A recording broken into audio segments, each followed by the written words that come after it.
Hi everyone. I think we're going to start at 2. Maybe you have a few minutes to quiet down and begin. Thank you.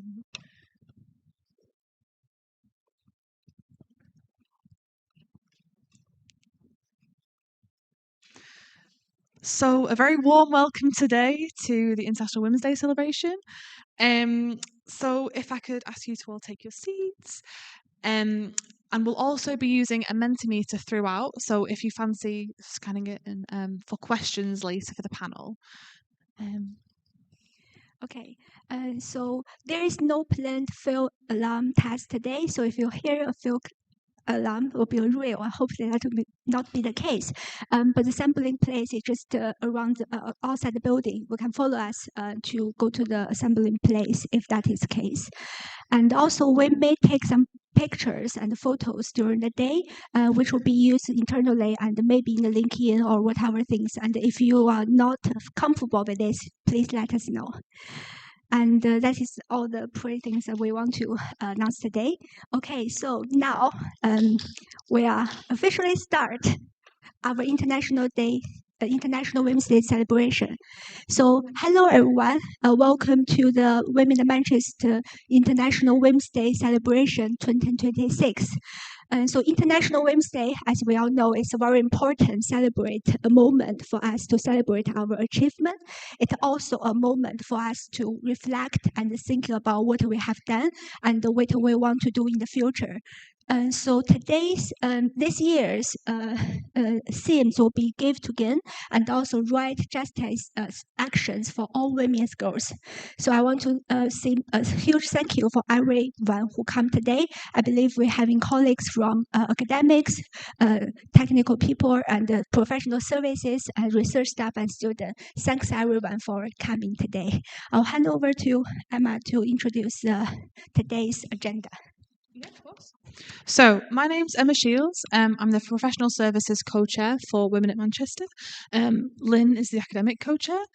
And to start off with, obviously we've had our networking and registration, and this is our welcome. We'll have our opening remarks from Professor Duncan Ivison, who's sat here today. And then we will have a guest speaker, Kate Green, the Deputy Mayor, and then we'll have a short Women at Manchester update, an Athena Swan update, and we'll talk on women in innovation before our panel discussion with university leadership. And as I mentioned before, keep adding your panel questions to Mentimeter so we can group some themes. Okay. I'll show our Mentimeters now. So there are some questions, many questions has been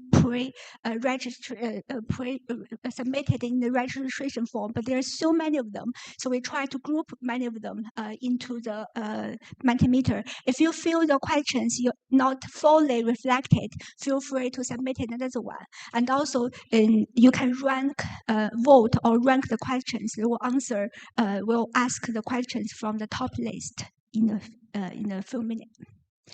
Okay, first of all, we'll welcome our Professor Duncan Ivison, the President and the Vice-Chancellor from University of Manchester, giving a open speech. Thank you very much. Thanks, Lynn. So don't worry, it's not going to be a speech. But thanks, Lynn and Emma, very much, and congratulations to Women at Manchester for hosting another wonderful program on this very important International Women's Day, which I had the pleasure to attend and participate in last year.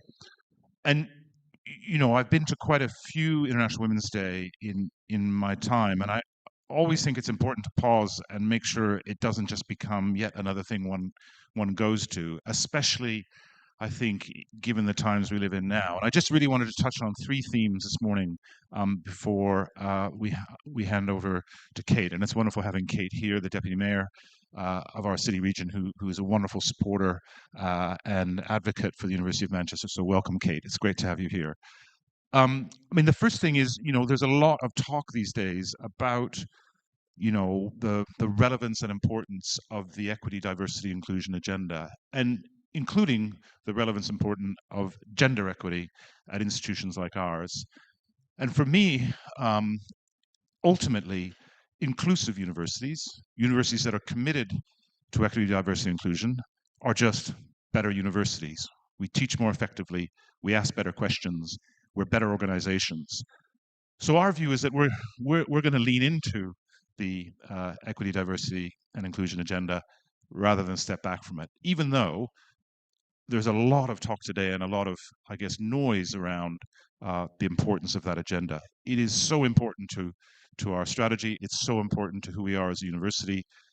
And therefore, it's so important that the women at Manchester, the staff networks, the colleagues who are working so hard to make this a more equitable, a fairer, a better organization, feel supported, seen, heard, and engaged in our university.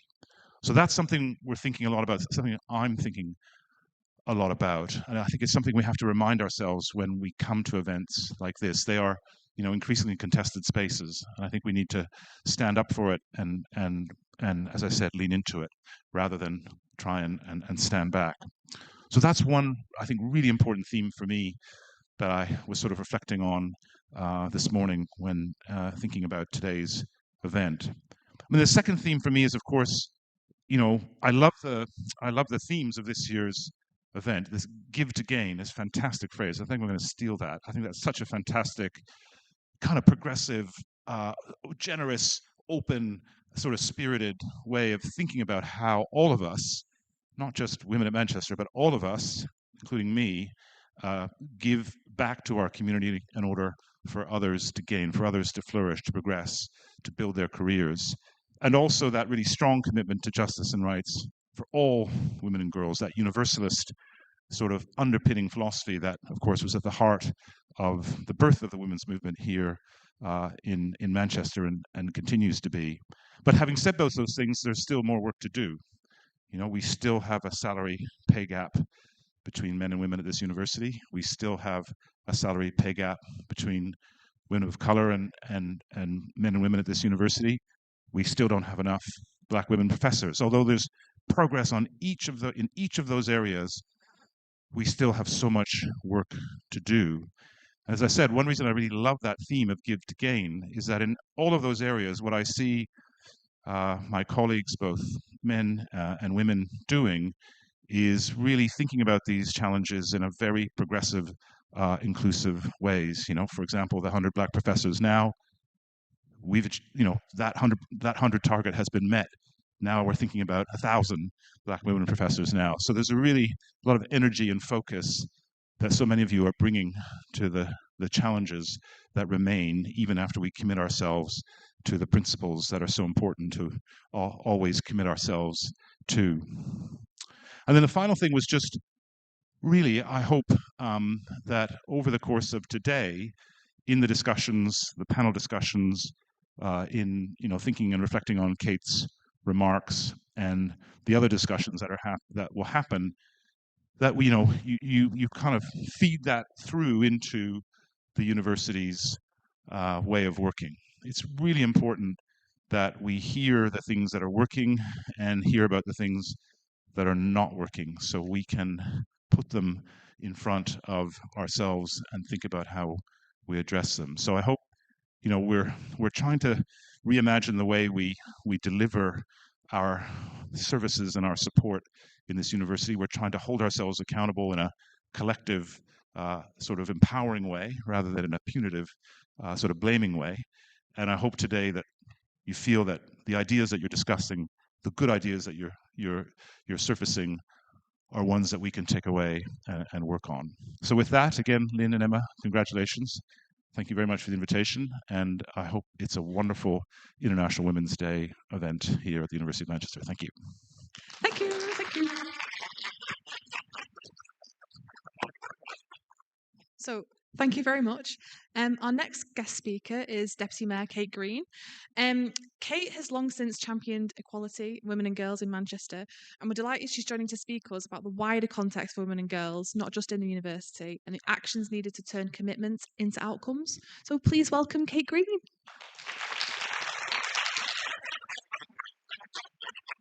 And thanks very much, Emma. Thank you, Lynn, and thank you so much for inviting me. It is a real pleasure to be here today to mark International Women's Day and the events that we are seeing all around the world to celebrate the contribution, the role, the achievements of women and girls, and of course to press for equity and justice so that every woman everywhere can make the very most of her life and her potential.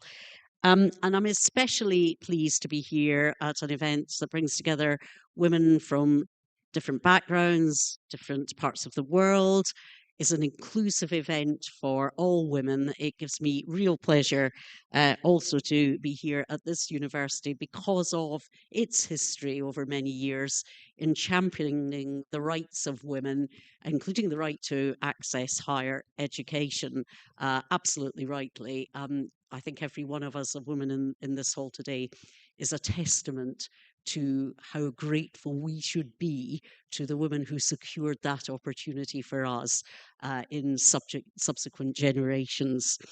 And I've seen for myself in my own life how important it is that we stand together in solidarity as women, because I know I wouldn't have the privilege of doing the job I do as the Deputy Mayor of Greater Manchester without the support of the many, many women over the years who've inspired me, encouraged me, stood with me, spoken up for me.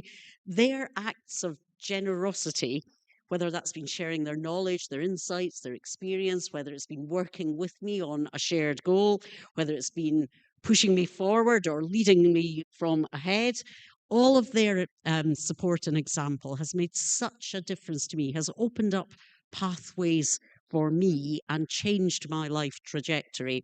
I wouldn't be where I am if there hadn't been so many other women all coming together to advance all of us together.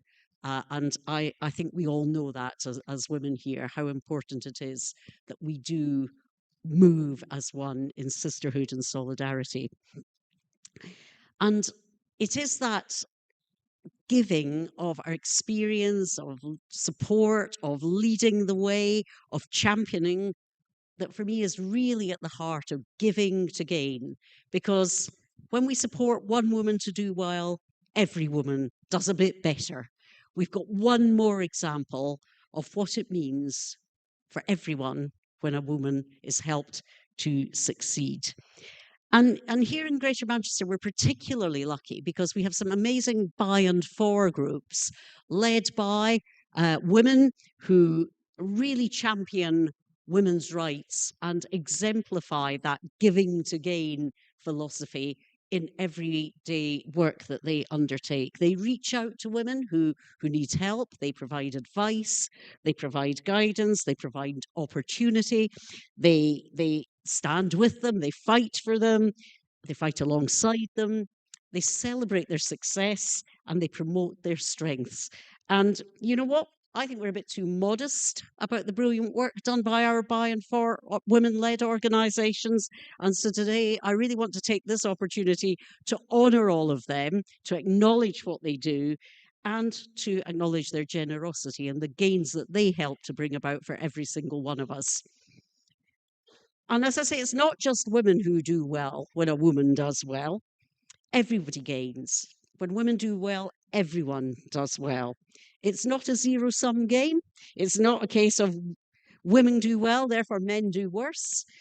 Women's equality is about making the best use of everybody's capacity in this society, because as a society we learn and we improve from understanding the widest diversity of life experiences. Exactly as Duncan said for the university, that is true for every aspect of our lives. And I particularly want to say that men who know this are among our strongest allies, our strongest supporters. And I want to acknowledge that generosity from the men who are with us too. But despite the gains we've made over the years, and they are transformational, I look back even to my own childhood and can see the opportunities and the roles for women now that were simply unimaginable then. There is more progress to make. And the first thing I'd say is that it is really important that we inspire women with the sense of that possibility and determination, not to settle for what feels like all we can get, or good enough. And I will point to an example from my own childhood to show how easy it is to settle into some of those attitudes and how important it is that we as women challenge, push forward, refuse to accept. When I was probably about 12 or 13, my dad, who'd been head of a big primary school, was moving to a new job, and he was chatting to a friend about it. And the friend said to my dad, so will your deputy take over? And my dad said, quite casually, he wasn't making a judgment on whether this was wrong or right. He was just stating it as a fact. He said, no, he said, they won't give a school this big to a woman. And I'm sitting there listening. I'm about 12 or 13 at the time. I've grown up being told by my dad repeatedly, I can be anything I want. I can do anything I want. I can dream any dream and make it come true. And then I hear him quite casually telling someone else, actually, I can't do anything I want. I can't be anything I want to be. There are some dreams that can't come true. And I realize now, well over 50 years later, how deeply that settled into my psyche, because it continues to motivate and animate me today. I never got the chance to tell my dad that, actually. I think he'd have been horrified. I think he would have been really distressed to think that his casual acceptance of what the world was like then had infected the way I thought the world would be.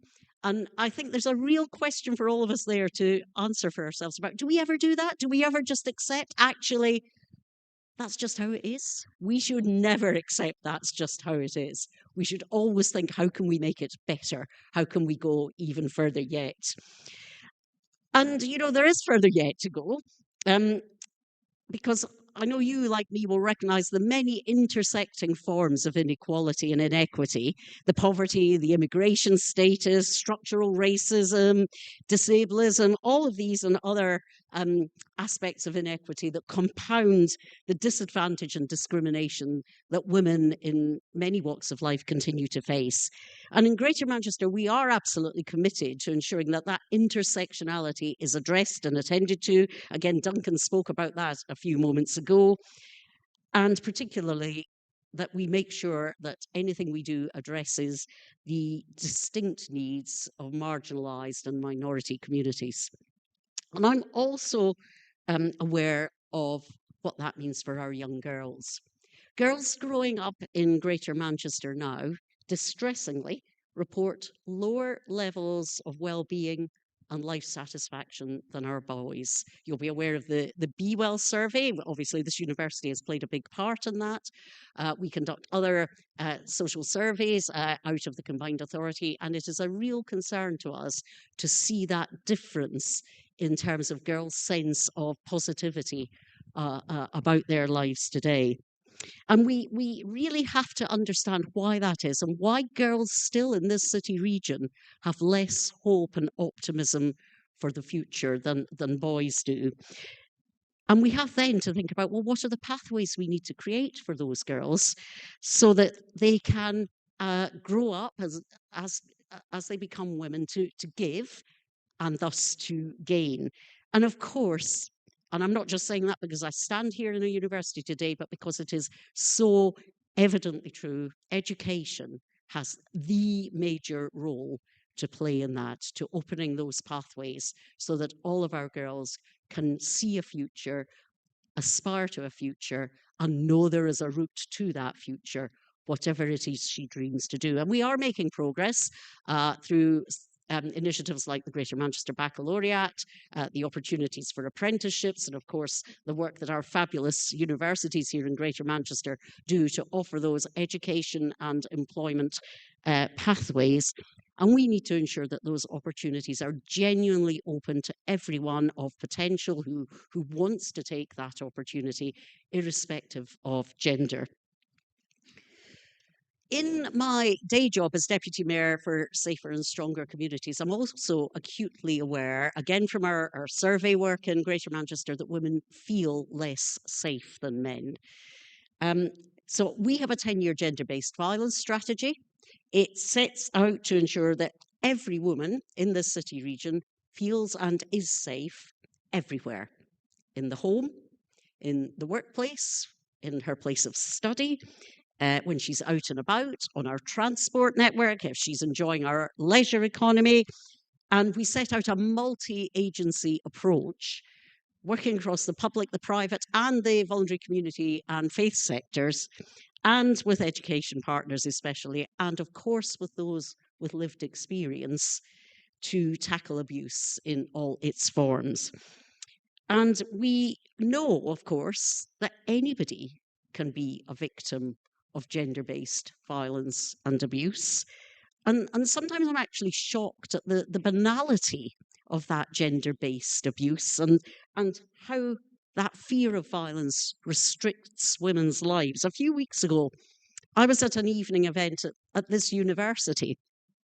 And when it came to time to go home, the woman who was sitting next to me told me she'd called an Uber because she didn't feel safe going out on Oxford Road. It was 8 o'clock at night.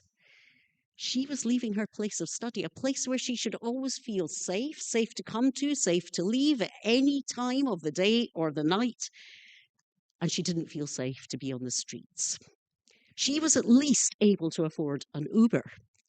There are women for whom even that would not have been an option to give her that sense of safety. And it's everyday stories like that. The woman sitting next to me saying, I'm nervous now. I don't think I'm going to go home on the bus. That makes me realise how much we've still got to do to ensure that every woman everywhere in Greater Manchester is and feels safe. And particularly, a big strand of our work, therefore, is about improving safety on the public transport network, because we know if women can't access the means to move around, it restricts their educational opportunities, their employment opportunities. It means they can't go to health appointments, they can't exercise, they can't socialise. And the impact on and the lost potential of those women is terrible for them, terrible. And it's terrible for all of us. So what are we doing to address some of this? Well, first of all, we know that not knowing how to report that you're feeling unsafe on public transport is an issue we have to address. At the back end of last year, we introduced Travel Safe Live Chat, a pioneering feature which you can find on the B Network app. If you're not signed up to the B Network app, please do. And it allows users to talk in real time, but discreetly, in a chat function on your phone with the control centre at Greater Manchester Police. And that enables the police, if necessary, to deploy a response, a police response, or a travel safe officer from Transport for Greater Manchester in real time as you are chatting and reporting, and being able to do so in a way that means you may not need to draw attention to yourself. Now, I will be honest, this was an idea of the mayor, and I was a bit sceptical. I'm like, oh, no, nobody's going to pay much attention to that. It's actually been a phenomenal success, which just shows that Andy's got his finger on the pulse more than I have. And we've already seen some serious antisocial and criminal behaviour deterred and addressed as a result of reports through Travel Safe Live Chat. So really do encourage everyone, please, not only get it on your own phones, but encourage everyone you know to download the B Network app and have a look at Travel Safe Live Chat too. I've used it. It does work. It really does work. The GMP control room are responding absolutely immediately, asking for the information they need, telling you what they're going to do. And I really commend that service to everybody, and hope that we can really get it spread as widely as we can. We're also working with Transport for Greater Manchester to develop an Ask for Angela scheme on the buses, Ask for Angel Street, much the same thing, so that if a woman is feeling concerned, she can discreetly ask for and receive help from transport staff. And we're working with this university, because my team at the GMCA is engaged in a women's road safety research project with colleagues from the University of Manchester to explore the unique barriers that are confronting women as road users. And I'm really looking forward to seeing the output of that research and how we can translate that into practice. That for me is giving the research findings to impact on policy, and in turn to influence policy and practice design. And there's a lot of other things I could talk about today. Our work with employers to make workplaces safe spaces. Our work with children and young people to educate them on safe and respectful relationships. our groundbreaking Our Girls project, which is supporting young women and girls to build their self-esteem, their confidence, their strengths. They're all aimed at reducing and preventing gender-based violence and supporting the national government ambition to reduce by half violence against women and girls, an ambition that's reflected in our own Greater Manchester strategy and one we're determined to achieve. But when gender-based violence does occur, supporting the victims is also a real priority. And I'm very proud of our independent domestic violence and sexual violence advocates, of our crisis workers who go out with the police when a report of domestic abuse is made, to support the victim while the police concentrate on the criminal investigation, and our work on rape and serious sexual offences, being led by Greater Manchester Police. Ensuring our services better cater for the diverse needs of all victims of gender-based violence can only be achieved by acting on the voice of lived experience in service design and decision-making. And in particular, I want to make a shout out to our Greater Manchester Lived Experience panel. It's made up of a diverse range of women who've experienced the effects of gender-based violence themselves. And this year, they've helped us with a number of really important pieces of work, including our latest Is This OK campaign, focused on tackling coercive and controlling behaviour. They're actively helping us to design support services for victims of domestic and sexual abuse. They directed us to pay attention to something we hadn't been giving a lot of thought to. That is what happens in the family courts. Sadly, sometimes a forum where women who've already experienced abuse find themselves in a situation where that abuse is played out against them all over again. And our lived experience panel are now helping to design a research project into why women don't report gender-based violence, whether that's to the police or indeed to anyone else. Having that lived experience input at the heart of our strategy is an integral part of ensuring that our work makes a real difference to women's lives. So the final thing I really want to say is all this work sits within the wider Greater Manchester strategy that we published last summer, in which we set our ambition for everyone in Greater Manchester to live well, to live a good life. We want and we need women to succeed economically, socially, politically, so that our city region continues to grow and to thrive. And that means working with all of you. It means listening to lived experience. It means continuing to challenge stereotypes, expectations, and systems that hold women back. Because, you know, in the end, gender equality isn't a woman's issue. It's a shared responsibility. It's an issue for everyone in society. It's a shared good for everyone. And it's truly about giving to gain. So thank you very much for asking me to be here today, and very best wishes for a happy, successful International Women's Day.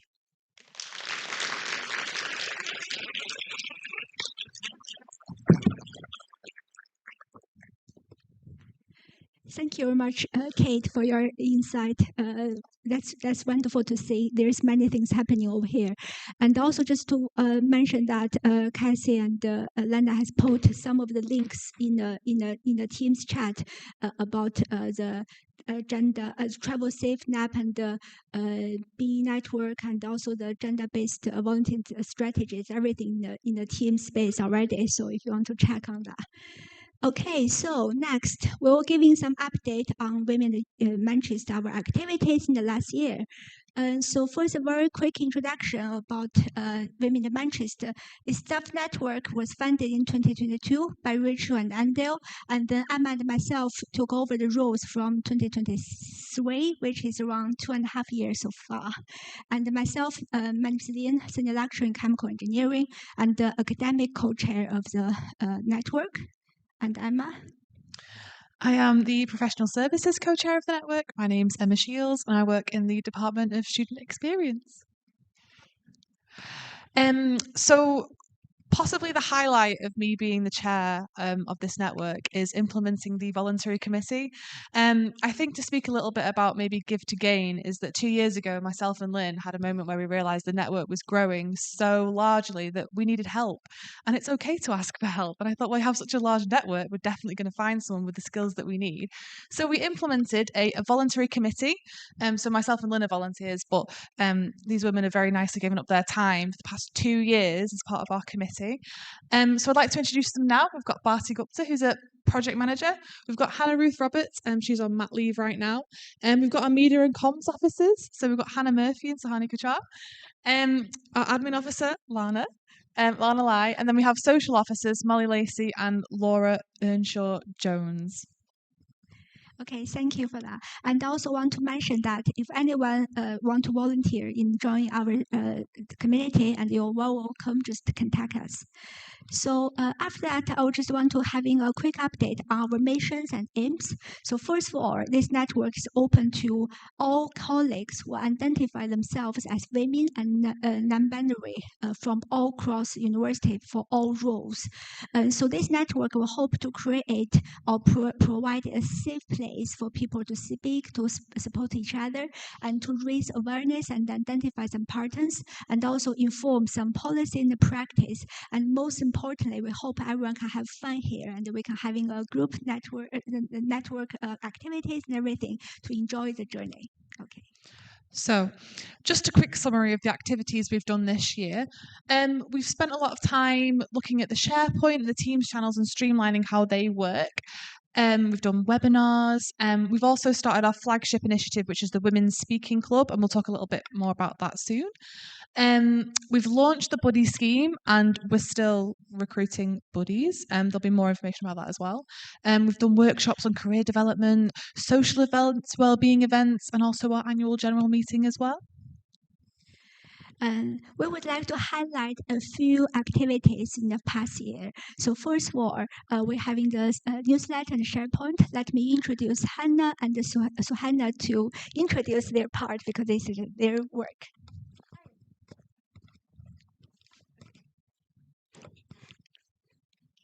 Hi everyone, I'm Suhani and I'm one of the Comms and Media Officer for Women at Manchester Staff Network.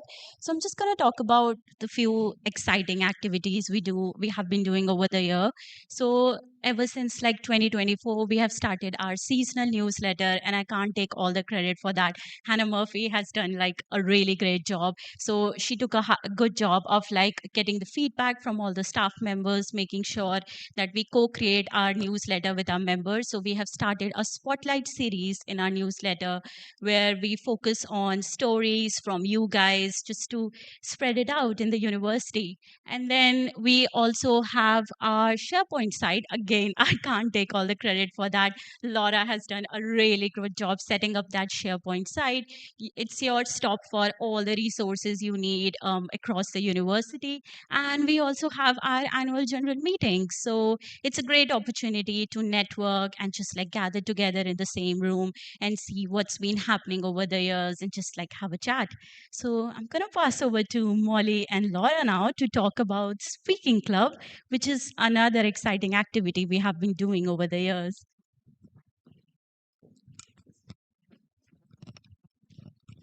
We'll share the microphone.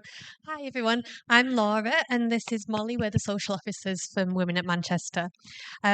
So just talking about how the Speaking Club came about, in our 2024 AGM, our members, they told us that they wanted more clubs, more opportunities to grow their confidence and grow their experience speaking in public.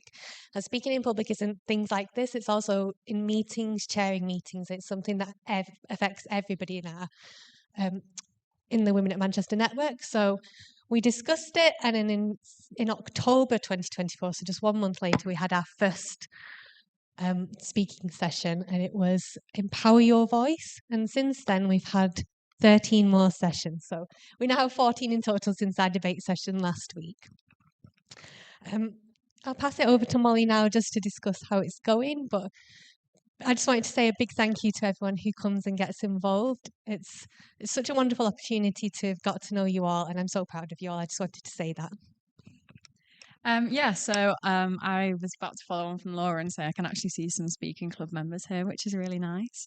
The sessions are really wide ranging, but I think the most important thing about them is that they're a safe space. The feedback that we get is that people feel comfortable coming and making mistakes, and we purposefully make our topics non-work related.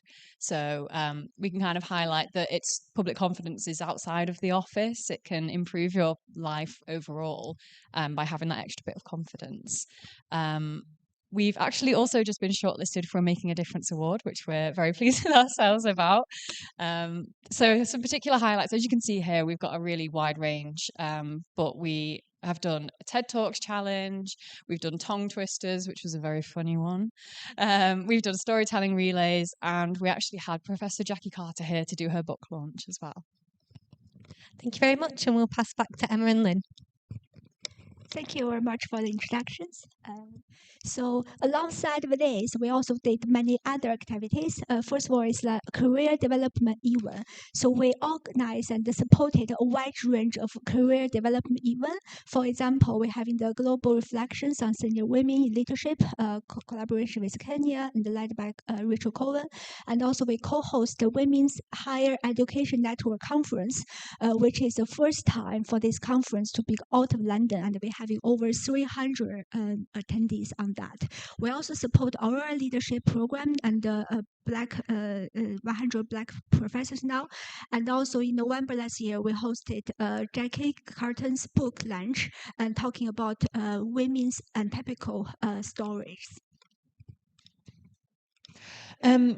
As a part of the Your Voice Matters survey and of what came out of the annual general meeting last year as well, what was highlighted was what more wellbeing and social events. So this year we've had quite a few wellbeing events. We had listening sessions. So we had a Macmillan Cancer Support coffee morning, which was lovely. Everyone loved my banana bread. It gave me quite the thrill. So we've supported sort of events in Greater Manchester around menopause and hormonal health. We had a seminar on trans awareness. We also have this Let's Do Coffee Club where we match women with women from other parts of the university where they can have like an informal chat and learn more about each other. And we also had a lovely craft supply swap in November. Another thing I want to highlight is for academic women in STEM and specialized in FSE, because this one of the issues we identified as because academic women is very underrepresented in Faculty of Science and Engineering, and so many women like myself feel very isolated, and so we're thinking this will be a good opportunity for us to having a network and some celebrations. So we started from July last year to having a network and celebrations, and then also after that we feel like one of the major problem people are facing is for barrier and opportunities in career progression. We hope to identify the career barriers, how we overcome them, and how we can find new opportunities for career progressions. So that was both successful sessions, and now we are planning to having a few more, and the next one we're likely to looking at the workload, because gender-based workload and is one of the issues and our members reflect to us. So that is something we are hoping to do in the future. If you have any ideas on this and some things you want to support and help, please let us know. So another thing that was suggested to us as a part of our annual general meeting is to be a buddy and make a difference. So we have some really great mentorship schemes at the University of Manchester, like Manchester Gold. But some women feel like maybe that's a bit too formal and a bit too, checkboxy and all these things. So we thought, why don't we run an informal be a buddy, make a difference? So it's just sort of a light touch, informal mentoring where you meet up with a woman who potentially is in a higher grade than you, or if you want to be a buddy, you can mentor a woman who is in a lower grade, and just create sort of like an informal, trusting environment where you can ask questions about how the university works and different departments and things like that. We're still recruiting for buddies. We've included a QR code here, but afterwards we'll also send this around again if you are if this is something that you're interested in, and it's part of the hashtag Give to Gain, I think. Yeah, thanks for that. So we have already having quite a few registrations, but I will be encourage everyone to who wanted to be part of these schemes to register, and then we will having a wider communication for that. Okay, thank you. Okay, finally, I wanted to highlight a few achievements we had in the first few years, probably in the first 3-4 years around that time. So we having 950 women staff has registered to the network, which is a great number. Thank you for everyone's trust on this. And we created women speaking clubs, body schemes, and many other activities as we just highlighted today. We also collaborate with women researchers in Brazil, Japan, Kenya, and with some global impact we have already seen. Also, we supported civil Athena Swan Award in 2024, and currently we're working on the gold for 2028. Let's see how it goes. And we also supported many career development with varied programs with WAN, with advanced HE. We also normalized many conversations for menopause and cancer and many other life experience. We also supported women and girls in the local regions in Greater Manchester. So, Kate, we hope to having more collaborations on that. And also, we are very proud to see that we host around 40 in-person or online events over the 4 years, and we have overall attendance over 3,000. Thank you to everyone for supporting for that. So here are just some nice, fun pictures of our activities over the past few years. But the point we're trying to make is if you have an idea or if you want to see something or see a change at the university, please get in touch. The speaking club started out as one woman saying, do we have a speaking club or something like that? So if you have an idea, please bring it to us and maybe we can make it happen and make the connections happen. Yeah. Okay, so if you haven't joined the group and if you're interested for future activities, that's the QR code you can scan to join our team space. So team space is one of our most common activities or like information sharing on this. You can either email us at Women's Network or maybe direct emails Emma or myself if you wanted to have more information, so if you want to join in, or if you are having suggestions or comments, everything you want to talk about. We are here to listen and help. Now, we'd like to introduce the university's lead for Equality, Diversity and Inclusion, Professor Rachel Cowen.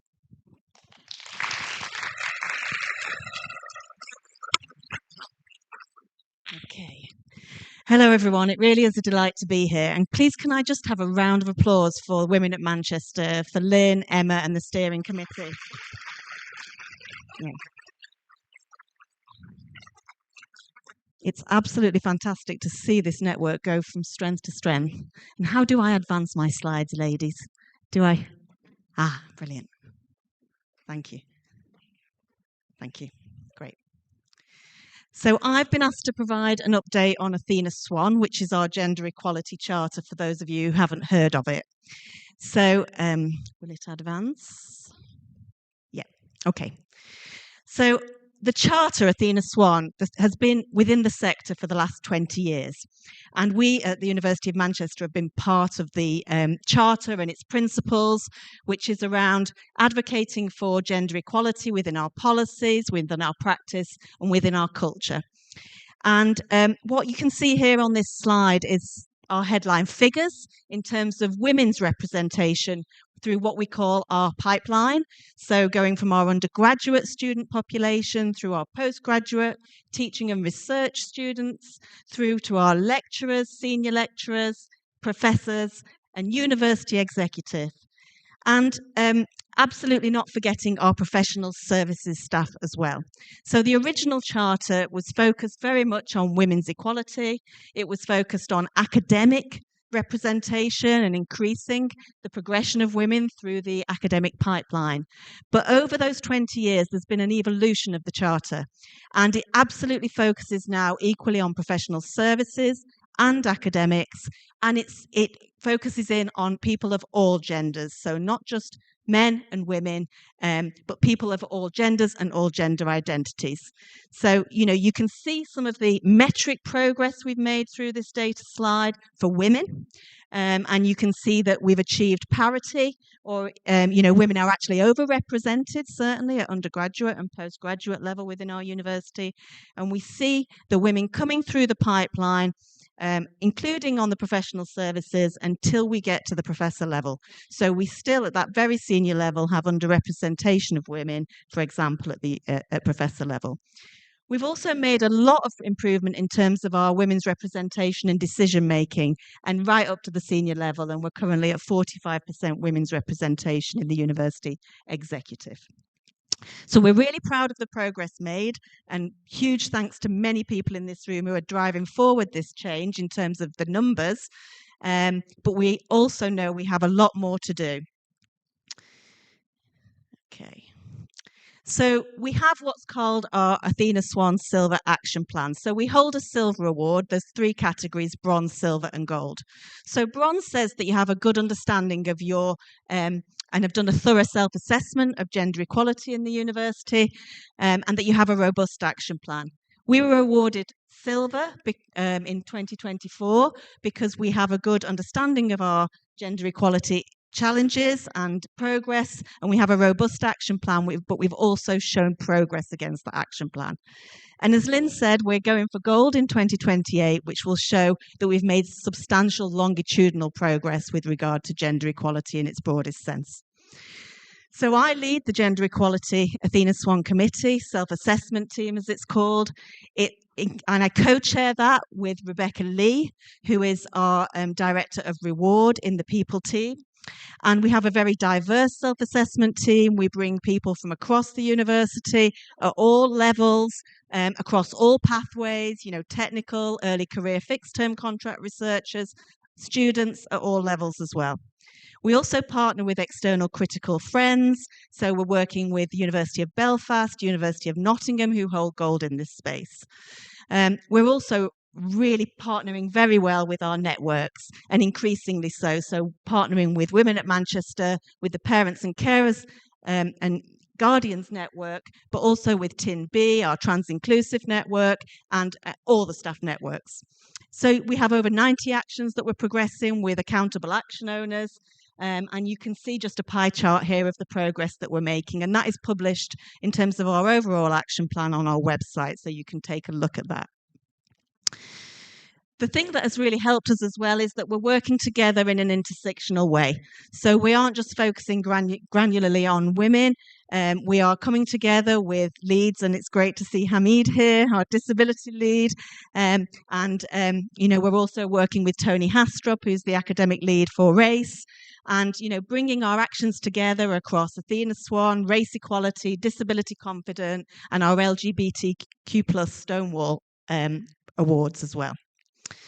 We're also trying to join up our programs. So, again, Lynn and Emma have talked about some of the work we've been doing around leadership development, and we've been partnering with external partners such as Advance HE, and partnering with them to promote women's leadership development through the Aurora programme. And we've currently got 40 women at Manchester on that programme and over 250 alumni, and we're tracking their careers. And again, it's great to see some of the alumni here today. We've also been partnering with WEN, and Duncan talked about, when we started to partner with WEN and call out the stark underrepresentation of Black women in the academy. There were only 30 Black professors in the whole of the UK. Since then, it was 2019, through WEN's real advocacy and collective partnering, we've now reached 100. We have much more ambition in that area. We've also been partnering with universities and a part of a pilot to tackle gender-based violence. And this is under a charter called the Emily Test. So this was precipitated by the tragic death of a university student, Emily Drouet, at the University of Aberdeen, who was assaulted and sexually harassed by her boyfriend, who was a fellow student, and she committed suicide as a result. So as part of our condition of registration and our commitment to eradicate gender-based violence on our campuses, we have a comprehensive action plan, which includes education and training and reporting mechanisms and actions to address gender-based violence. And this is led by our student experience team. And, since we became part of this work, over the last year, we've gone from 25% of our students that have had consent training to 75% now. So these are some of the progress that we're making through Athena, Swan and wider Charter Mark action plans. But it's a very honest self-assessment, and we are very aware of our ongoing challenges.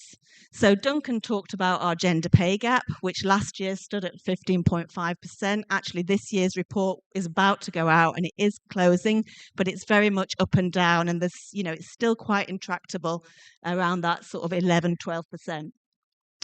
We're also going beyond compliance, and we're publishing pay gaps around ethnicity and disability and sexual orientation and religion, and we need to look intersectionally at our pay gaps and look at every different career level as well to really understand and see where those pay gap barriers are. We're also in a really precarious point in history. Politically, the rhetoric around gender equality having gone too far. I have that challenge at home with my teenage boy who has said those things to me. And, so that rhetoric driven through social media that is making people brave enough to be able to say those things. And so, you start to question whether the progress that we've made over the last 20 years through Athena Swan will continue in that positive direction. We've also got a revolution in terms of higher education, the move to an AI-enabled world. What will the impact be on gender equality and the sector as a whole? And we're also really noticing through increased self-assessment and the granular and improved data that we're getting that there is gendered spaces in our academy. So there are pockets of the university where people can progress and do have equity of opportunity irrespective of gender, but there are other parts of the university where the same is not true. So we're not just one culture, we're a combination of multiple cultures, and we need to be able to move towards gender equality across all aspects of our academy. So the work we're doing through Manchester 2035 and its bold ambitions is very much to take gender equality, Athena Swan, beyond the committed individuals and women in this room. And, it shouldn't be women's labour and women's work to advance equality and social justice. So, we've got an absolute focus on through the strategy with every person being a force for change, embedding inclusive leadership and shared accountability, and for that to be across research and teaching and social responsibility. I've personally led on an inclusive leadership framework that we're rolling out to new academics and fellows, and on an educational unit for our undergraduates called EDI, Your Role in Shaping a Fairer World, but it will take every single one of our community to drive change in this area. The other thing that I truly believe is stopping us from closing our gender pay gaps is the impact of parenting and caring on women's careers. So it's no coincidence that, we've got good data in terms of women's representation up to a certain point in the career pipeline. And, we can see some figures here around the motherhood penalty in academia being a major contributor to the gender pay gap, offsetting the educational gains and, the overrepresentation of women in higher education. And it doesn't matter which sector you look at, be it higher education or any, you'll see this same thing. So when a woman makes the choice to have children or has caring responsibilities for other reasons, and men as well, it impacts their careers. So we've started through Athena Swan a project called Future Families. It's led by Perpetual Idahan, who is a fantastic colleague of mine who really started to shout out about the inequities for parents, carers and guardians and establish the Parents, Carers and Guardians Network. So we've been doing an holistic review of the university's policy, practice and estate, and really, pulling together where we're doing well, making visible the support that we do have, but also calling out and trying to address and drive forward actions in areas where we need to do better. So, we know we need to do better with regard to breastfeeding, childcare support. We're starting to reveal data as well. So for the first time, we now have data, both qualitative and quantitatively, around the numbers of parents and carers within our community. And that data gives us evidence to really justify support and resource in this area. We're also using our improved data to really understand the gendered spaces, which I talked about just before. So we know there's not parity of career progression for professional services, and this is just some data I put together showing the ratios of men and women in technical services, for example, at the different career stages. And so that is, we see overrepresentation of women in professional services, but when you look in the technical directorates, then obviously there's more to do to address the underrepresentation of women. We also, if we split out the academic career pathways by teaching and research, teaching and then research on its own, we also start to see the clustering of women in teaching roles. So you can see how, we've got differences to address in terms of equitable career progression along those three pathways. We also are now starting to unpick what happens when you become a professor. So there are zones at the professorial level, and you can progress up through those zones. And we started to look at the gender data around where are the women clustered within those zones to really understand what we can do to really close that pay gap. But one of the most powerful things we've done is, like we are doing today, we've come together with partners. So we have been working really closely, funded by the British Council predominantly, and their Going Global partnerships. We've been partnering with universities in Brazil, in India, and most recently in Kenya. And we've been creating development programs for senior executive level women's progression. But more importantly, we've been doing research into the culture, particularly as you move through that career pipeline. So, some empirical research coming out around the barriers and enablers to women's progression up to that senior level, which we'll be publishing, as well as being able to open out some of those inspiring stories from women leaders through the programme. And really, that's where our focus will be. We want to get our own house in order. We want to make the University of Manchester a truly inclusive place for men and for women. But we also want to be a catalyst for change societally and globally. So, with our international partners, for the first time, we held our International Gender Equality Symposium. So we spotlighted the Sustainable Development Goal 5, gender equality, which is central to all of the other Sustainable Development Goals and for prosperity around the world. And we were able to focus in on some of the key challenges and compare across cultures in terms of women's health equity, in terms of gender-based violence around the world, in terms of access to education and participation in leadership. And, we look forward to doing more of this work in partnership with you and with the local community as well. So it was brilliant to see the ladies from Brunswick Church today as well. So, through our civic engagement, and Mags Bradbury as our Director of Social Responsibility is in the room, we're really looking forward to do this community and national and international gender equality work. Because together we can definitely go faster, and we need to be together to really drive change. Thank you.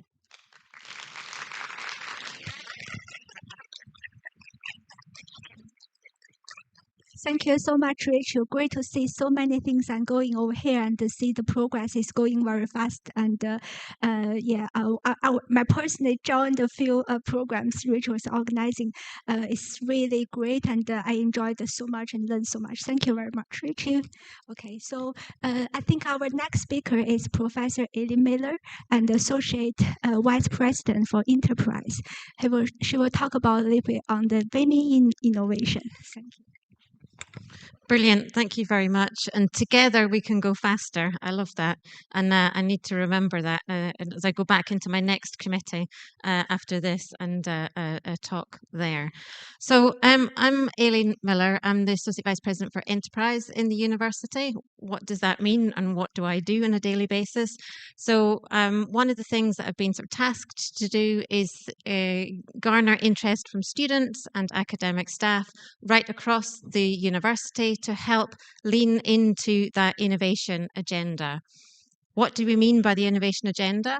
So we've got a broader definition of what innovation is. Most people think about innovation as sort of generating commercial ventures, thinking about licensing technology and research that we do here in the university, but it's much broader than that.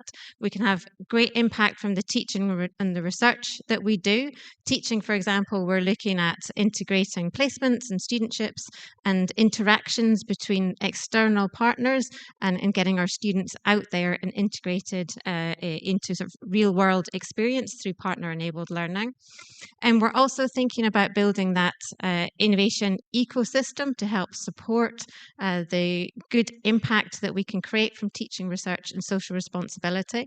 And that means building out connections and building out networks. That is involving the partners that we currently work with, whether that is industry partners that we typically think of in enterprise and innovation, but also building out partners on a societal level, with our cultural partners, and also with our local community.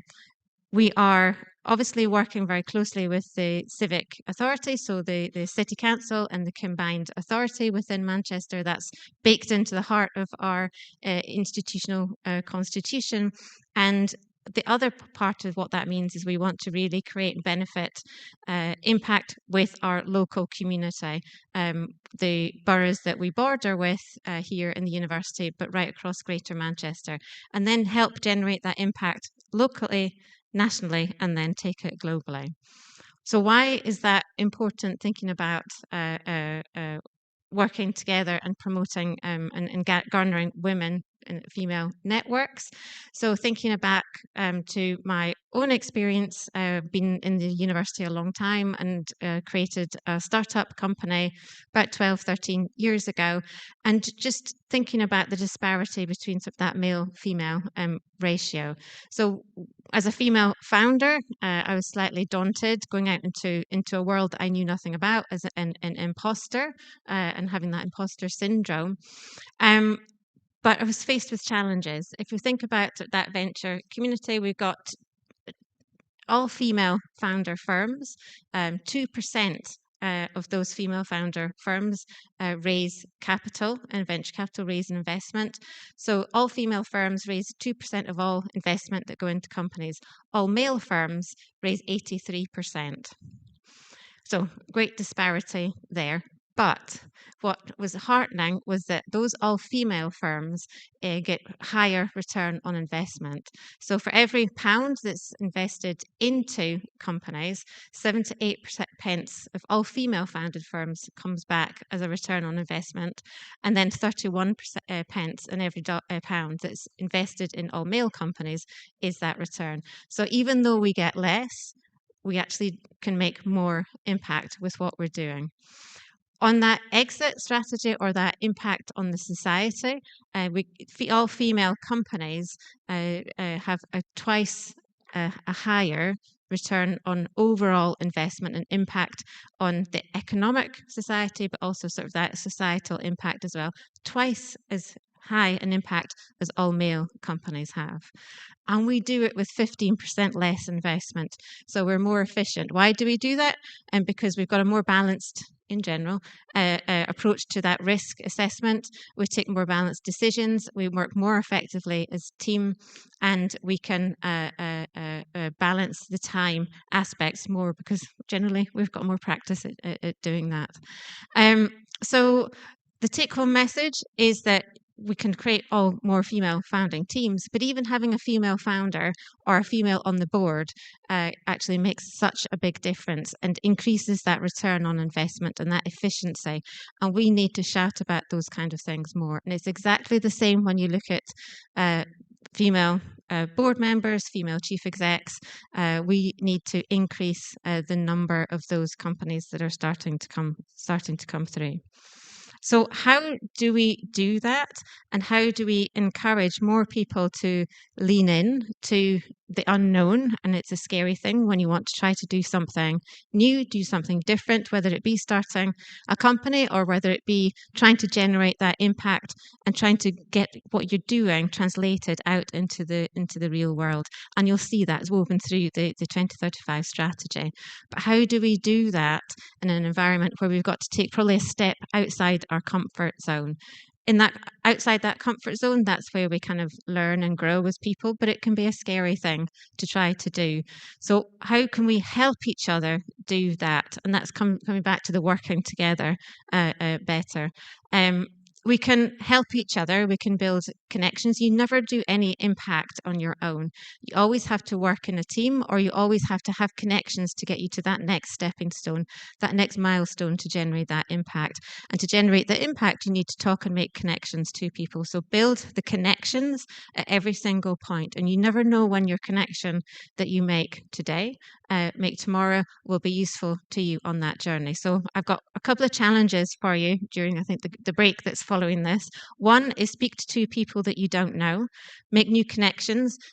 You've taken that first step to be here, to network, to listen to the great things that are happening and be inspired.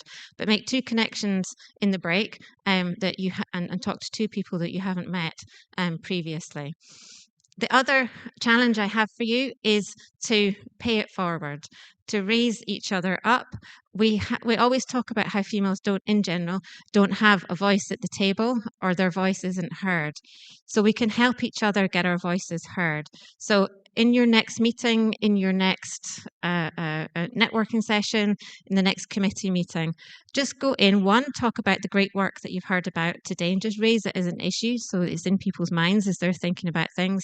But the challenge is to promote and talk about a female colleague that is doing some great work.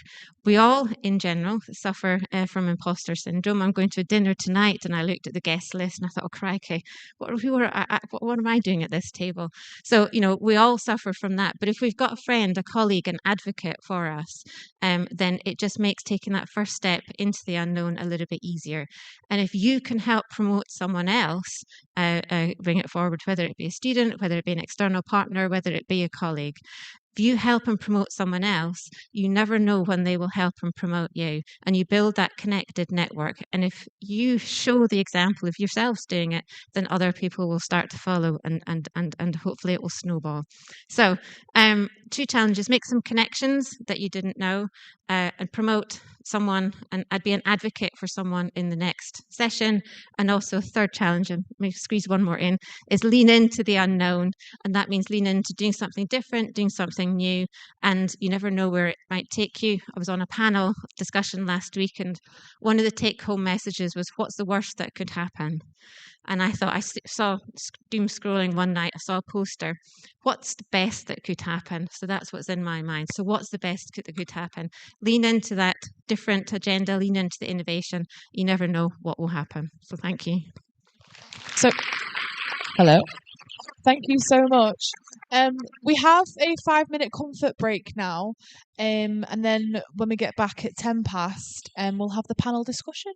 So feel free to sit down or feel free to leave for a bit.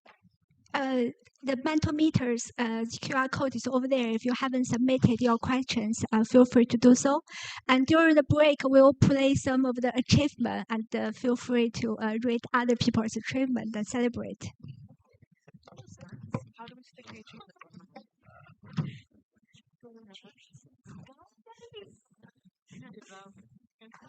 Yours is really good. You sounded really natural. I felt like I was like, I know how natural you guys are. Like, you don't even need to try.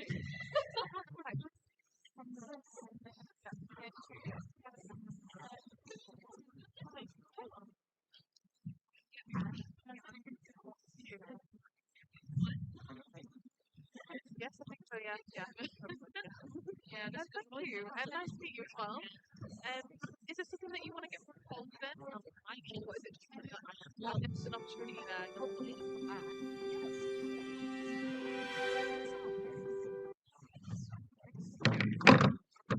Yeah, that scared me. Go on, sorry.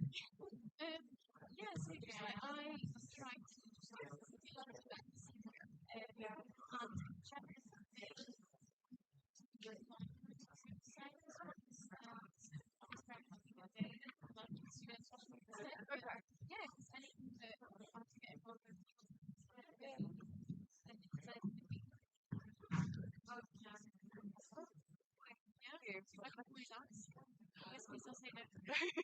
Exactly, what we just said. Yeah, what's the worst going to happen? So lovely to meet you, and I'm so glad you've come today. Are you staying for the panel discussion, or are you getting out?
Not really. All the pastries are gone.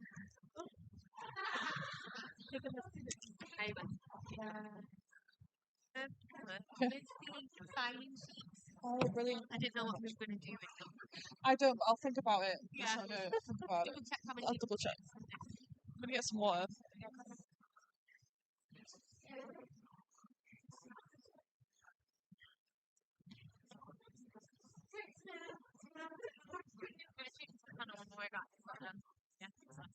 Thank you so much for coming. How are you doing? You okay?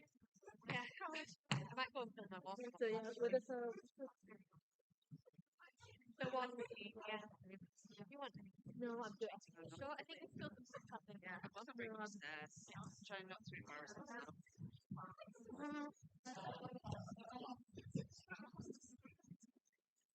Yeah. Just ask if anybody has a cup. I don't think anybody has a cup. 18 cups to take. Should we do it at the end? I don't think that's long enough. I know. No. I'm alright, I've just got myself some, thank you. Sorry, was there a lot left? Yeah. I was thinking whether we should have. Yeah, we don't have anything to take back now. Well, the next time we don't want to do that. Hi everyone. If we could start sitting down, please. Thank you. Thank you.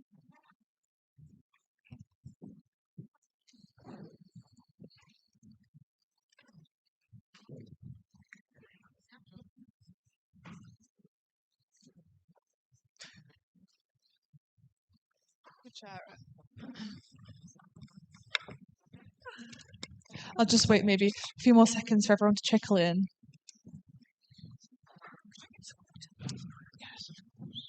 So, welcome back, everyone. This is the part of the afternoon that we're all looking forward to, which is an honest discussion with university leadership. I am pleased to introduce Professor Aline, who's the Vice President for Social Responsibility, Sarah Fox, the Director of Equality, Diversity and Inclusion, Professor Sarah Sharples, who's the Vice President and Dean of the Faculty of Science and Engineering, Professor Fiona Devine, Vice President and Dean of the Faculty of Humanities, Professor Ashley Blom, who's the Vice President and Dean for the Faculty of Biology, Medicine and Health, and Professor Rachel Cowen, who's the Academic EDIA Lead for Gender and Sexual Orientation. So welcome to the panel. We have already having many questions submitted in the Mentimeter. You can still keep in do so, but we're looking at the questions from in the ranking way. So the first question is: many women contribute heavily through mentoring, EDI labor, and the student support. How can University of Manchester better recognize, reward, and protect time for this work, and support healthy boundaries? And so I'll open to the panel and who want to discuss these questions first. Sorry, maybe you can see it over here, not very clearly, but let's see the questions. Can you imagine being the only person on a panel who doesn't have the title professor in front of you? So when you spoke about imposter syndrome earlier, this is a great question. And actually, I was in a meeting this morning with one of my team members, and we were looking at the Athena and Race Equality Charter actions. And this is a big theme, workload allocation around EDI.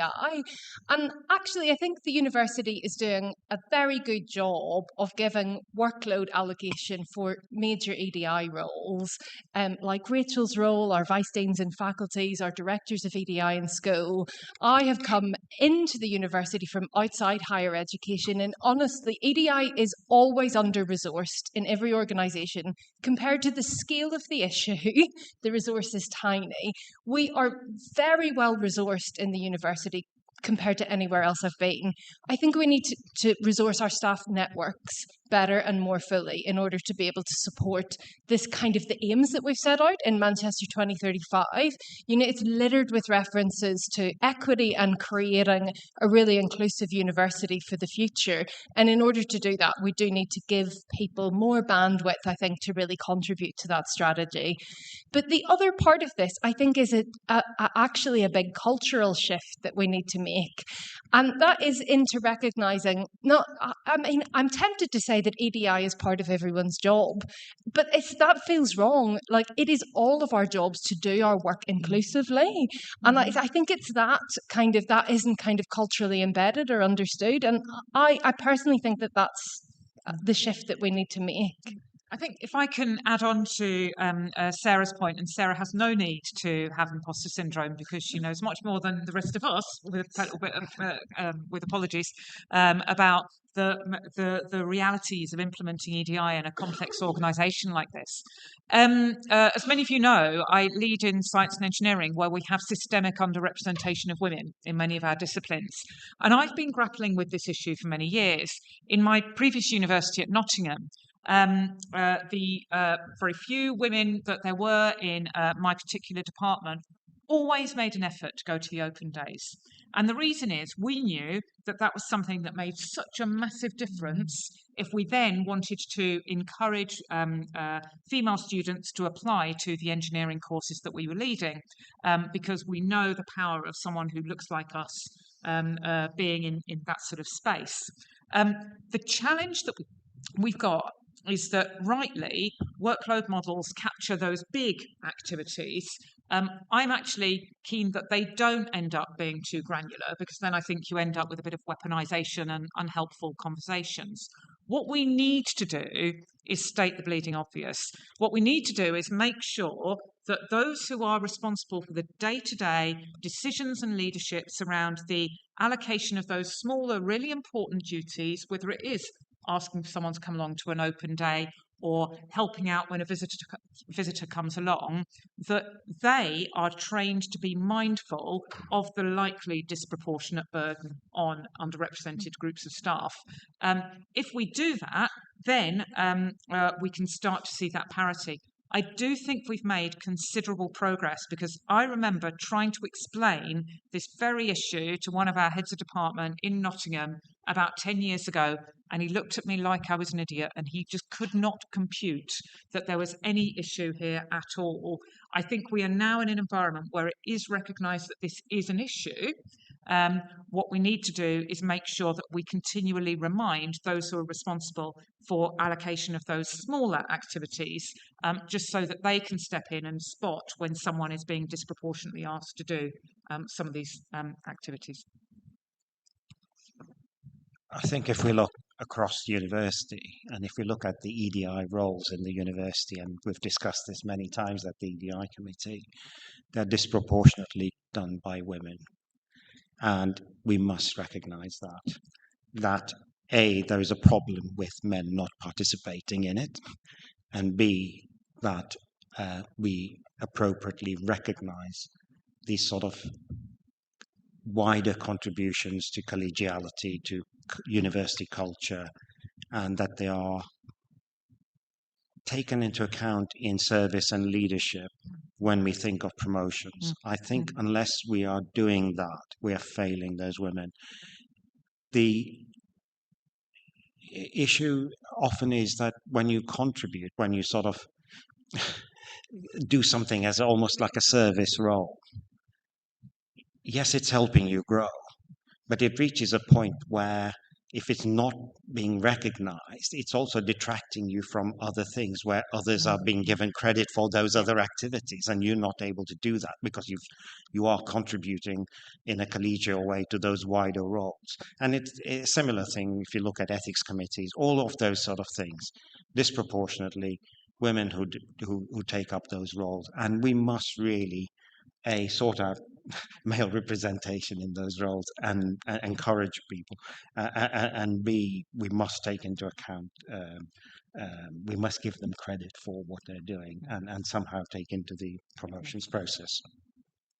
Yes, thank you so much for the invite. I just recall, because one of the times when I submitted my promotion application, one of the senior colleagues told me, this is not important, it's just EDI. You should do more teaching and research, and so this is not accounted, whatever things. But anyway, that is good to see, and this has been already recognized. Richard. Yeah, no, that's a really important reflection from you, Lynn. I think, we've made a lot of progress in terms of the criteria. We've got social responsibility responsibility, citizenship, EDI recognised in the criteria. But what we now need to do is to make sure that the panels recognise that as valued work, and that work across the three pillars of the university, research, teaching and social responsibility, all have value. Thank you so much. So let's go to the next question.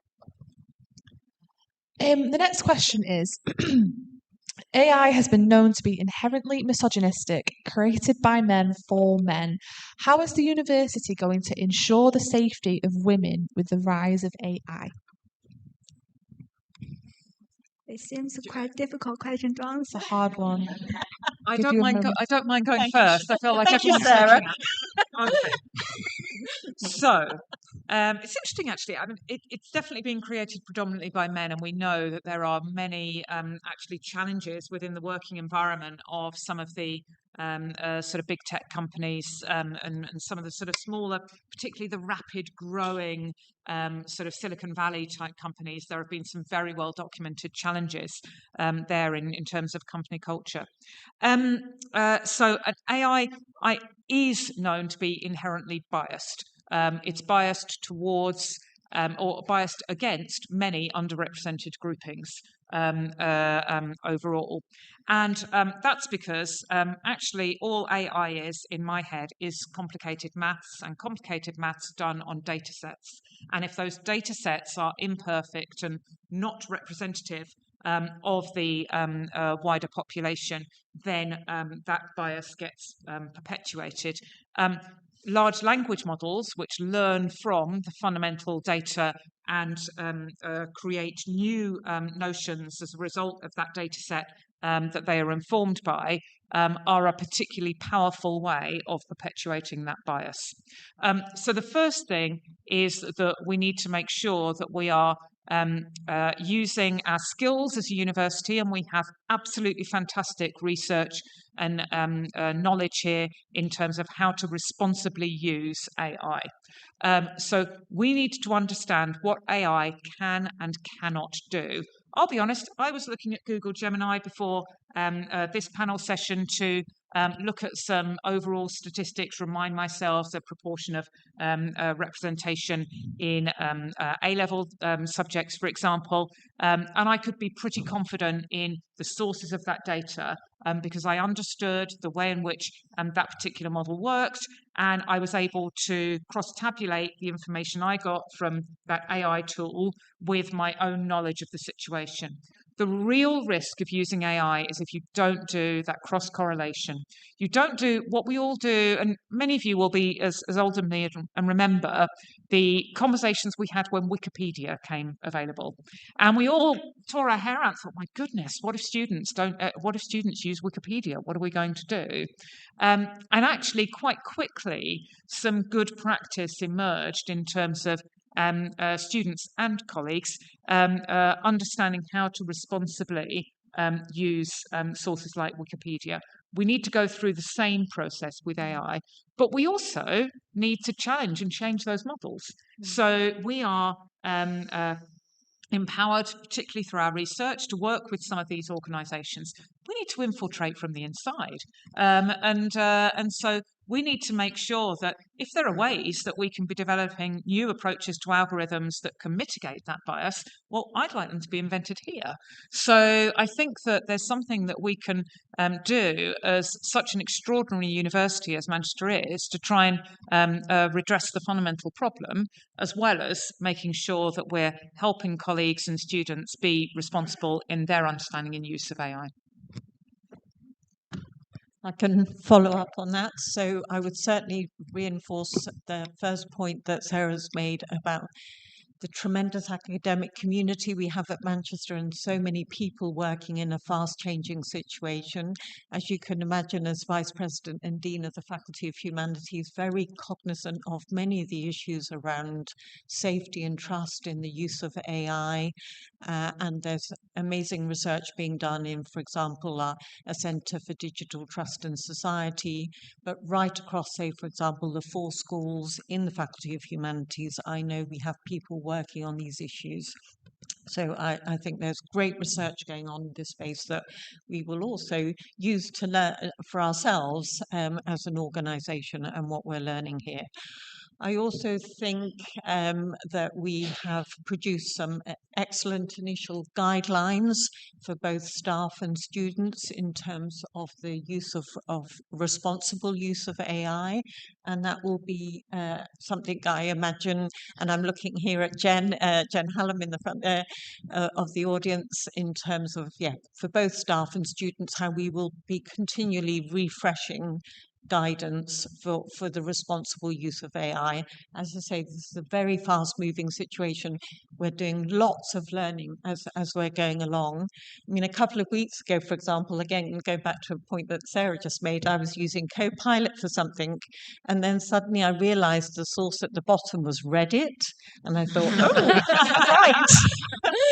And I thought, that's not my usual source of information, but it really you stop and take stock. So we're at the beginning of such an amazing transformation in terms of AI.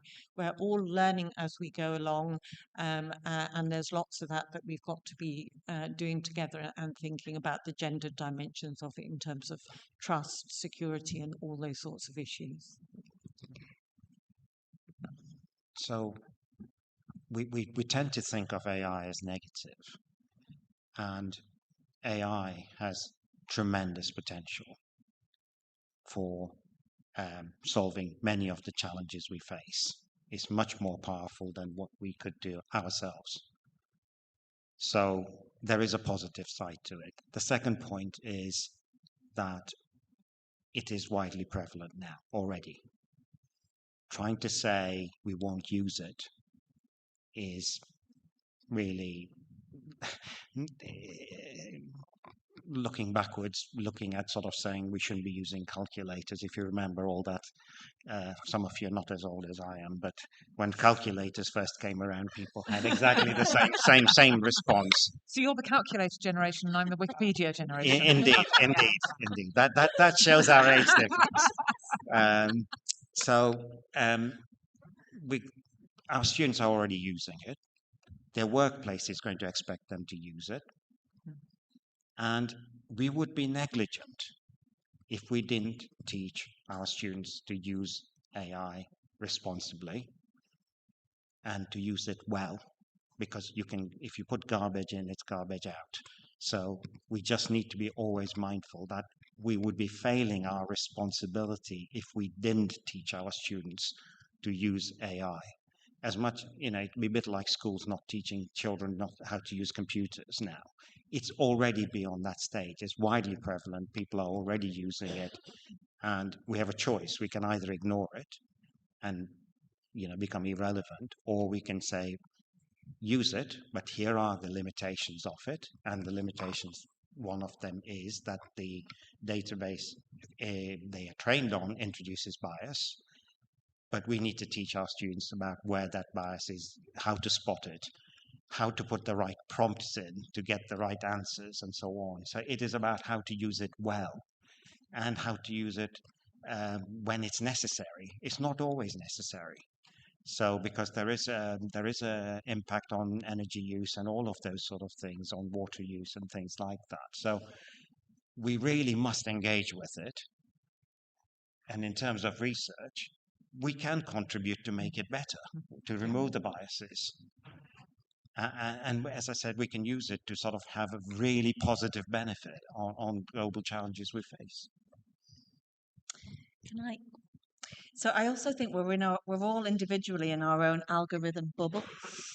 So and it sort of shapes your mind and perspective. And so I always go back to my teenage son, because he's in his own algorithm bubble that's shaping his values much more than I am as a parent. And, I'm finding that really challenging. And we're both having to take a step back and look at what truth is, where the knowledge is coming from, and, have those really broad discussions and to disagree well. And that's something we'll also need to do in the work setting as well. So, I think we all need to recognise that we're already using AI day in, day out, and it's shaping our minds. Yeah, thank you for all the insight. I believe there's so many discussions at the university and different levels for using AI. And this morning I was teaching, and I told my student, in this unit, you are allowed to use any AI tools, and you are encouraged to use them. They're so surprised that really, but I'm tell them you need to be fully responsibility to whatever you write and you use for AI, and I need a statement for that. But anyway, I'm saying. AI's tools, I do agree with everyone. AI tools, we can't ignore them, but how we can use it as women and ourselves, and that is something probably we need to have in a longer term discussions. Okay, thank you so much for that. So next question is, what has been the most effective actions University of Manchester have taken to support women, and what is one priority you would personally champion over the next 6 to 12 months? Shall I go first for this one then? Yeah. Okay. So I think COVID had a lot of negative impact around the world, and lots of people lost their lives, and it was a very difficult experience, and we're probably still recovering from that. But the one thing it did was really allow for flexible working, and I think that has had a dramatic impact on our organisation, on me personally. I think there are pockets of the university where flexible working is not being used to its full potential, and I think there's much more that we can do there.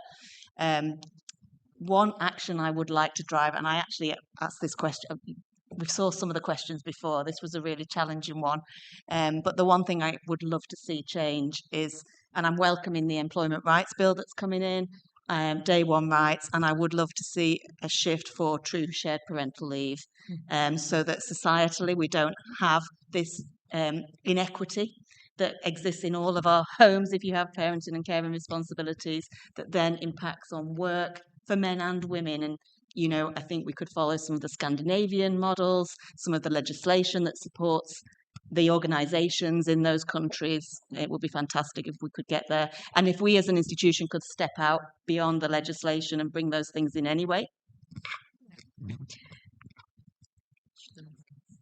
So I'm Dean of Biology, Medicine and Health. And I think if we could achieve one thing in the next 6 months, a year, I would like us to do something about the leaky pipeline.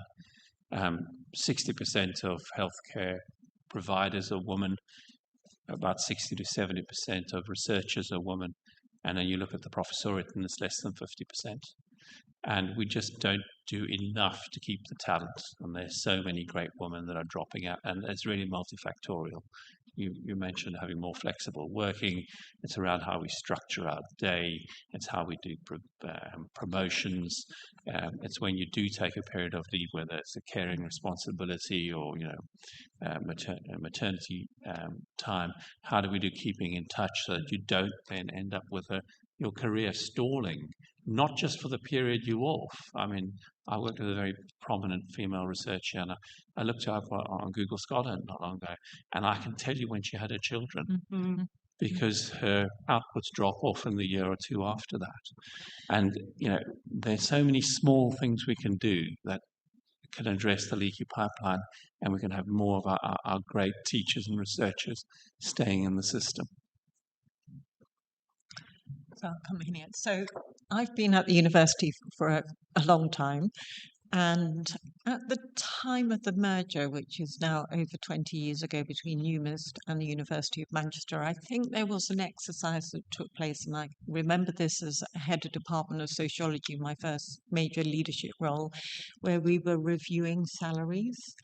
And it came as a shock to all of us how there were some very senior women who did not have the kind of salaries that you would expect. And to the credit of both universities, that was put right, and women in senior positions, their salaries were greatly enhanced. Now, I would hope to be in the position where we don't have to do that every 10 years or every 20 years, that we're always attuned to those sorts of issues.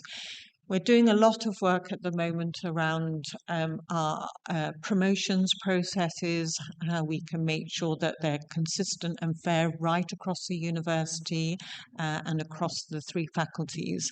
And what's always really important to me, and will remain so as we develop these processes over the next year or so, is to be thinking about who's not coming forward for promotion, who's not coming forward for a pay rise, and so on, because unfortunately there will be people, more often women than not, that do hold back and then are undervalued financially, and they can fall behind, and that it's not just in terms of finance, but in terms of promotion more generally. So I always like to look in the promotion processes or exceptional pay awards or anything, who's not coming forward, to make sure that we are picking up those people that are often modest, but are the people doing really critical work for this institution.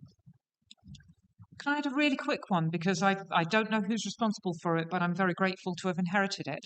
In the budget for the Faculty of Science and Engineering, there is somewhere a line that is used to cover the cost of covering someone who goes on maternity leave. That sounds like a really obvious thing. In previous budgets that I have had oversight of, that has not been there. And whenever someone has requested taking parental leave of any sort, we've had to scrabble around for the money. So someone somewhere, thank you, had the foresight to cause that to be in the budgets. I was also really impressed, and I found out about this before I joined, in the schemes that we've got to support people who are returning after a period of parental leave, which is one mitigation that can help the point that Ashley made.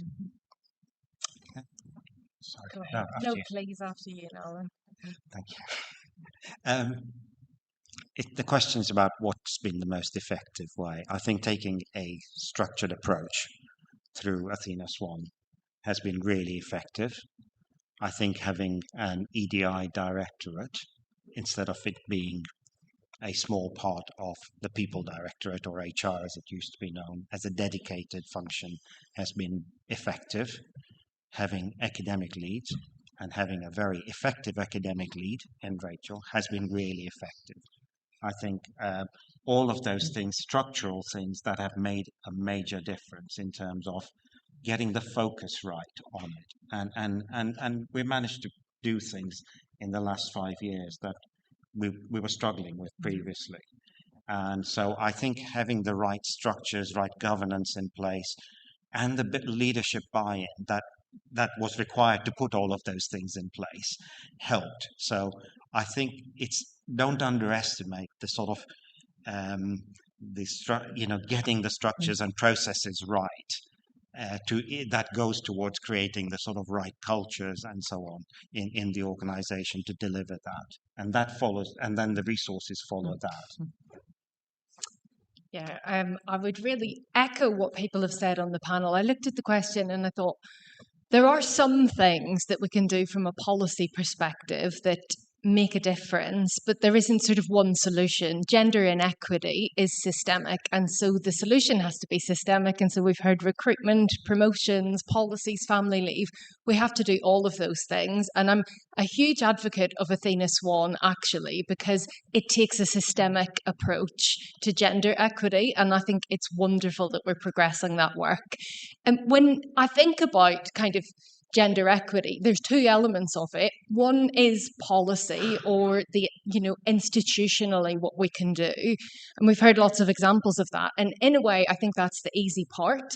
The other part of it is the application of policy or culture, or, what we do individually. And that is actually much more difficult to manage. Something that I have seen make a massive difference is reverse mentoring. And we're going to be putting some real energy behind that in the EDI Directorate over the next 12 months. And I will just tell a little anecdote. I rolled out a reverse mentoring program to the top 300 leaders at the BBC. And it's so, I'm not a prescriber of EDI training in general. Like, I think it has limited impact. But this, when it's set up well and you create a really trusting relationship between two people and a kind of safety and intimacy evolves where we can discuss identity and experience, it can shift leadership behaviors. So I read an article in the New York Times the other week, and a man is 3 times as likely to interrupt a woman as he is to interrupt another man.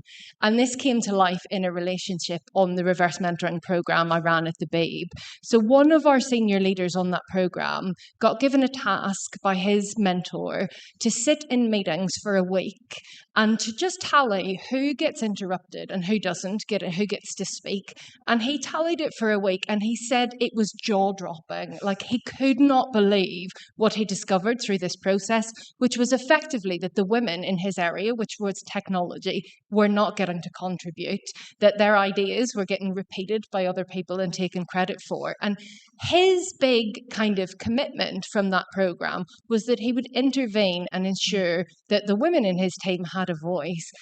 And that kind of transformation, I think, is really powerful and effective, but we're not going to see it in a policy or necessarily be able to measure it very easily in data. But so I think there's the policy stuff that we have to do, but we also have to attend to this, our culture and our application of policy. And I think it's a really effective way to do it. Thank you so much, everyone. I'm really glad to see there's so many active things and so many insight on the future development. And so, considering time, we need to go to the next question. The next question is, how can UOM ensure part-time working is compatible with progression into senior roles? And what advice would you give to applicants navigating this during promotion or recruitment? So I'm happy to come in this one because I had a penny drop moment about 10 years ago that completely changed my view. And I realised I'd been biased actually in my previous views. So I always worked full-time in my role. I was very fortunate in that my husband was able to go part-time at the points when we had 2 children who were very young, and so we juggled things like this. I was that person who thought, hold on a minute, I'm the one who sacrificed everything with my children and working full time, and of course it's reasonable I should get promoted more quickly than a part-time equivalent. And I was completely wrong. And I was having a conversation with someone, and I, fortunately for me, didn't say it in quite those I didn't express my internal monologue quite as honestly as I just have then. And I was actually talking about a bit of a dilemma. I think I was supporting someone and they were part-time. And she said, Sarah, those people who are part-time have been paid less than you. Mm-hmm. And I know that sounds really obvious, but of course they had. So they had made a choice which had a financial implication that they had to then sort of accommodate in their world. Something I'm very proud of that we did at Nottingham, and I'll be honest, I haven't yet gone through the promotion cycle here, so I haven't quite worked out how this played out. We really, really reduced and virtually eliminated any quantitative indicators that were about volume of activity. When I got promoted to professor, the corridor conversation and literally people coming to my door and saying, well, the thing is, Sarah, you need 40 publications.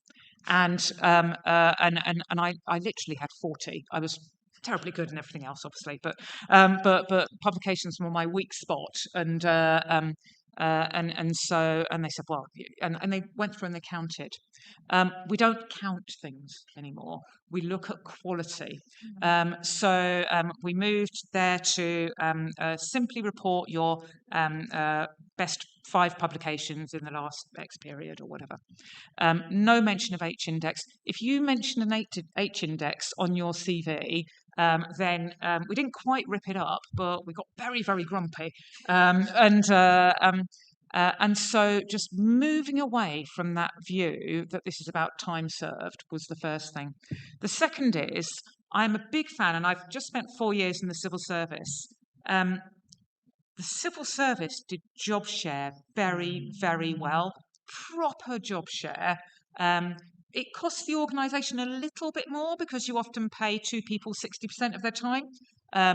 But there were permanent secretaries, so that's sort of the equivalent of a vice-chancellor of a government department, who were job share. There were definitely sort of director generals, so sort of leading a particular part of the organisation, and people absolutely respected and in no way questioned the quality of contribution from those very highly qualified job share people. What was really interesting was a number of men entered into those job share partnerships too, because they had their own family circumstances that meant that that was a really great choice for them. So I think there are two things that create. So first of all, we need to stop people thinking like I did, remove indicators that count time served, and think about what we could do more in terms of job share in senior, particularly in leadership roles.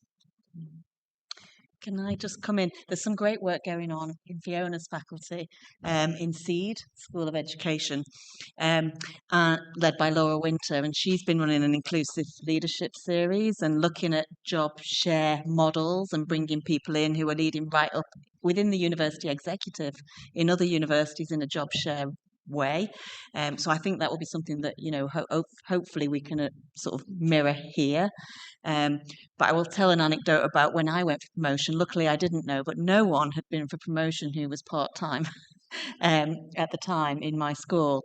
And I'd had people say to me, you know, you've chosen to have a family, you can't have it all, you should wait for a few more years. And I listened to all of those things because I did think I needed the same amount of evidence, and I didn't think that the mitigating circumstances would be looked at and recognised. And so I think there are probably people holding themselves back who think that that will apply still. And so we need to do more to support panels to be able to recognise and reward. I think currently we're having this kind of a box on the promotion. So this is great. Already having a lot of progress on that. Okay, so anyone want to talk about it? Just wondering if different conditions. Ashley wanted to comment on in FBMH if there was any different sort of considerations in terms of part-time posts and promotion and so on. Yeah, I mean, I've only been here a year. I'm hoping that promotions will be done the same across the three faculties, though I have noticed in Manchester that things aren't always done consistently across the faculties. We can fix that, surely. There are lots of things they didn't tell me before I arrived. But in health, it's not an unusual thing for people to work less than part-time. Yeah. And what we look at absolutely is quality, and there's certain metrics that drive me bonkers. They things like attributable income. It's a measure of how selfish you are, right? Because what you do is you attribute all of the money and the grant to yourself and nothing to anybody else. So I ignore those metrics. What I like to do is to actually look at the grants that you've landed, and it's a multidisciplinary team, and where are you? We have a big movement now to look at generous leadership. I don't want people to become professors if they're the first author on all their publications, if they are the chief investigator on all their grants, if they lead all the modules. What have you done to promote other people's careers? And generous leadership is what it's all about. And I'm hoping that's true across the three faculties. I hope it's true. Well, we can make it true. Yeah, we are empowered. Yes. So, Okay, thank you very much. So probably we'll go through the final questions for today because time is flying fast. So if we are being totally dedicated to supporting the right of women internationally, why haven't the university cut ties with TAU, a university complicit in women and human rights violations? I'll take that. The question comes from a good place, and we must accept that. But this, and what we individually feel about any particular situation is not in question here. This is about what a university can and cannot do. one of the foundational values, one of the most important foundational values for a university is academic freedom. It is so important, it's protected in the law, by law. And it allows people to do their work within the law of in any area they choose to work to, whoever they wish to work with, and so on.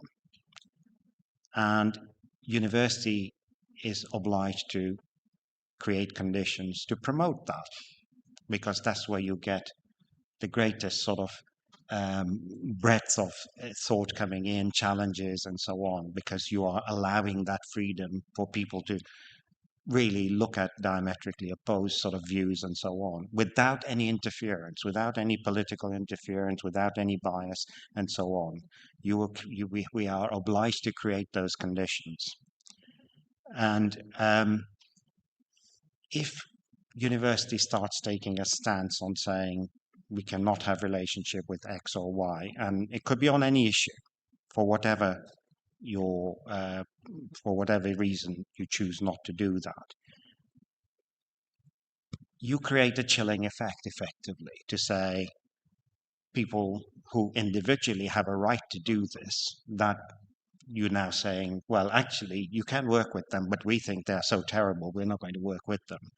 And again, the law talks about this and says you should not have chilling effect in a university for academic freedom or freedom of speech.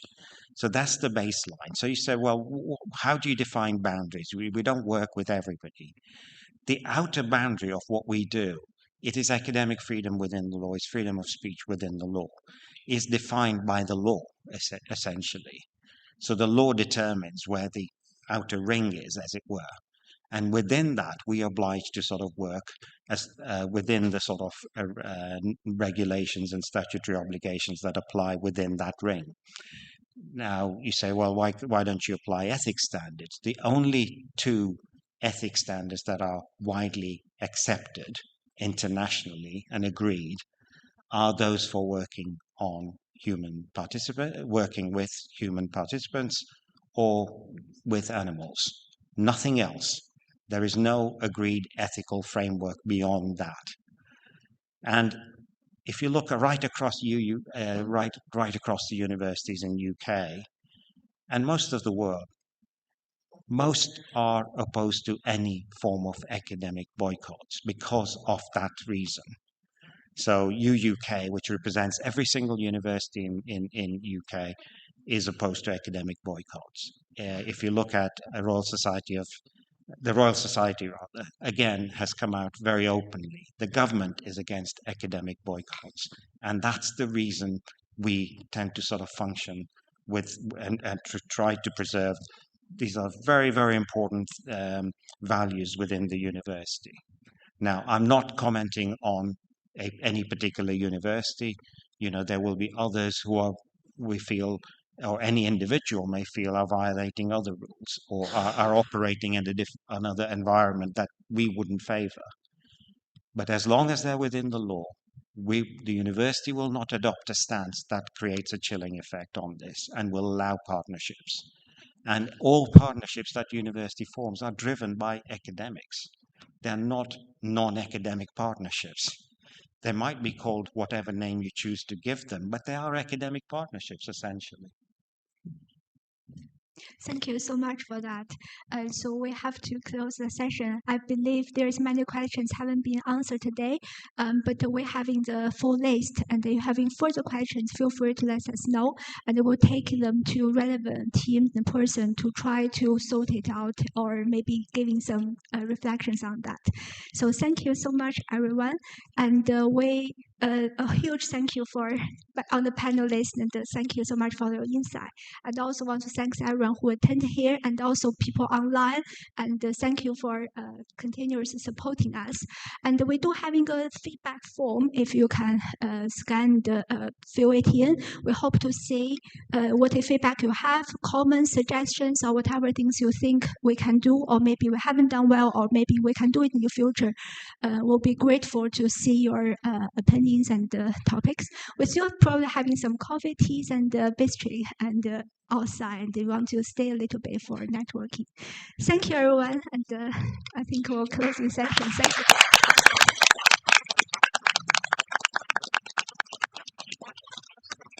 Can I just add one more thing? I forgot to sort of, when you asked about what's the one thing we've done, and I said several things that we've done, and about Athena Swan, I mentioned Rachel, but one thing we've also done is appoint Sarah into the post, and that has really transformed the way we do EEI.